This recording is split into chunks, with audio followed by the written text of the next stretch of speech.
আসসালামু আলাইকুম গাইস, দেশ এবং দেশের বাইরে যে যেখান থেকে আমার ভিডিওটি দেখছেন, আশা করি সবাই ভালো আছেন, সুস্থ আছেন, পরিবার নিয়ে আলহামদুলিল্লাহ আমিও বেশ ভালো আছি। ফজরের নামাজ পড়ে তারপরে বাচ্চা মাছ কেটে নিলাম। তো মাছগুলো নামাজের আগেই ভিজায় নিয়েছিলাম। তো আমি নামাজ পড়তে পড়তে মাছগুলো ভিজে গেছে, তারপরে কেটে এখন রান্নাটা বসিয়ে দিলাম। তো আমি আজকে ডাক্তারের কাছে যাব আমার বোনের বাচ্চাটাকে নিয়ে। তো এক্সরে দিছে কি কতগুলা ওগুলা করতে হবে, তো এই কারণে খুব তাড়াতাড়ি যেতে হবে। তো ভাবলাম আসতে কখন না কখন হয়, আর এমনি তো গ্যাস থাকে না, এই কারণে খুব সকাল সকাল উঠটা রান্নাটা করে রেখে যাব। তো রান্না বেশি একটা কিছু করব না, শুধু এখানে মাছটা বোনা করব আর ডাল ভাত রান্না করে চলে যাব। তো এত সকালে বাচ্চারা ঘুম থেকে ওঠে কিনা তাও সন্দেহ। আর আমার মেয়েটা তো প্রায় 9টা-10টা ছাড়া ঘুম থেকে ওঠেই না।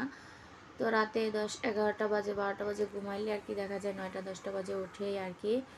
তো এই তো আজকে ধনিয়া পাতা একদমই ছিল না, তো গাছে বাগানে কিছু ধনিয়া পাতা ছিল, ওইখান থেকে উঠাইলাম, তো একটু একটু করে দিয়ে নিলাম।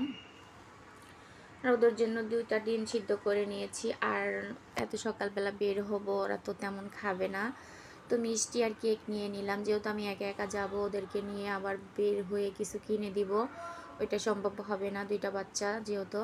তো এই কারণে হালকা পাতলা নাস্তা নিয়ে নিলাম, ওরা যখন খেতে যাবে দিয়ে দিব খেতে। আর একটা দুঃখের বিষয়, আমার মেয়েটা একদমই গাড়ি চড়তে পারে না, আর খুব সকালে ঘুম থেকে উঠছে, তাও ওর মাথায় ছিল ঘুমের ভাব, এই কারণে ও বমি করেছে, যাওয়ার সময়ও আসার সময়ও গাড়িতে বমি করেছে। তো সিএনজি নিয়ে কিন্তু যাওয়া আসা করি আমরা যেখানেই যাই। বাসে একদমই তোমার ভাইয়া পছন্দ করে না চড়া, কারণ বাস জায়গায় জায়গায় থেমে থাকে, এই কারণে বিরক্ত হয়ে যায়। তারপরে বাসায় এসে রেস্টে ছিলাম কিছুক্ষণ, থেকে গোসল টোসল করে বাচ্চাদেরকে গোসল করিয়ে তারপরে এখন মাছের মাথা ছিল ফ্রিজে, এটাই বোনা করতেছি। আমার মামনি ডক্টর দেখানোর জন্য ঢাকা আসতেছে, তো আর মামাও আছে, উনি ওনার ছেলের বিয়ের দাওয়াত করতে আসবে। তো এখন আমি আর তাড়াহুড়ো কী রান্না করব, তো হালকা পাতলা রান্নাটা করে নিচ্ছি। তারপরে এখানে আমার মামাতো ভাইয়ের জন্য আমি নাস্তা রান্না করে দিচ্ছি, কারণ ও সুজি আর তাল মির্চি খায়। তারপরে এখানে আমি কিছু কাপড় চোপড়ও ভিজিয়ে দিলাম, রান্নার পাশাপাশি আমি কাজগুলো করে নিচ্ছি। তো কাপড়গুলো ভিজানো হয়ে দেখি রান্নাটা শেষ হয়ে গেছে, তো এখন জিরা ধনিয়া পাতা দিয়ে তরকারিটা নামিয়ে নিলাম, নিয়ে টেবিলটা পরিষ্কার করে রেখে দিয়েছি। তা একটু নাস্তা বানিয়ে দিলাম ওদেরকে, পরাটা আর ডিম ভাজি। তো আমার রান্নাটা হয়ে গেছে, এখন সবাই নাস্তা করে নিব। তো এই তো টেবিলে খাবারটা সাজিয়ে নিয়েছি। তারপরে নাস্তা করে সবাই এখন থালা বাসনগুলা আর পাকের ঘরটা পরিষ্কার করে নিব।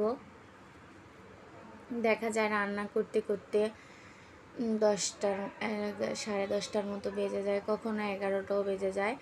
তো এই তো থালা বাসনগুলো সব ধোয়াটাও হয়ে গেছে, এখন জায়গাটা জায়গায় রেখে দিচ্ছি।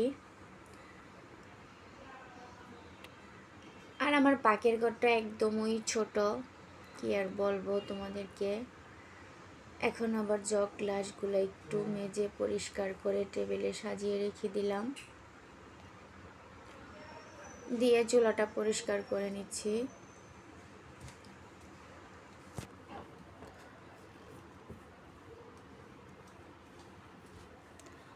তো বিয়ার দাওয়াত পড়ছে, দেশে যেতে হবে বিয়া খাইতে, না হয়তো খারাপ দেখা যাবে। আমার মামা যেহেতু ঢাকা আসছে দাওয়াত করতে, তো অবশ্যই আমার সাথে থাকবে।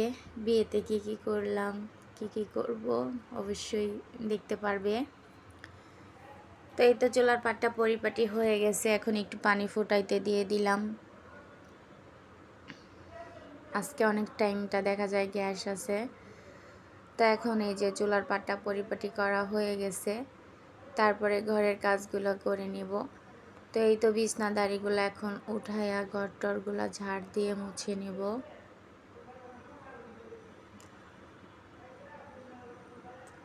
তার এই তো এখানে দেখা যায় ওরা সবাই এই খেলনা দিয়ে একদম এখানে সেখানে বসে বসে খেলতে থাকে, আর আমি ঘর গোছাইতে থাকি। তো বাচ্চারা বেশি থাকলে বাসায় যেটা হয় আর কি। তো আমার মামাতো ভাই একটা আছে একদম ছোট, 8 মাস বয়স। তারপর আমি এক এক করে সবগুলো রুম ঝাড় দিয়ে নিচ্ছি।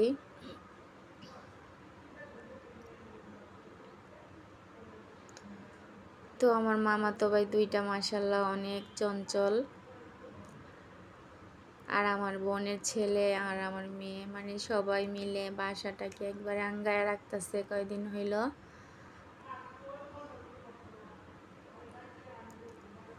তারপরে এই যে রুমটার অবস্থা পুরা ডাইল করে রাখছে, তোরা বাগানে বসে খেলতেছে বাচ্চাদেরকে নিয়ে, মামানি বসে আছে, আর আমি ওদের রুমটা সুন্দর মতো পরিষ্কার করে দিলাম। দিয়ে এখন সবগুলো রুম এক এক করে পরিষ্কার করে তারপরে এখন একটু মুছে নিব।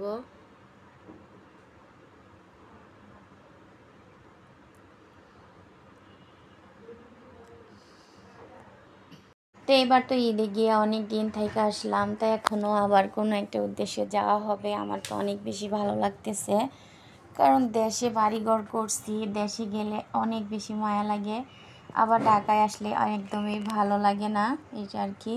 তো দেই আর বৃষ্টি নামে, ধনিয়াগুলো মা দেশ থেকে দিছিল, তারপরে যে কাপড় চোপড়গুলো ধুয়ে রোদ দিয়ে দিলাম, একদম ওই রোদ নাই।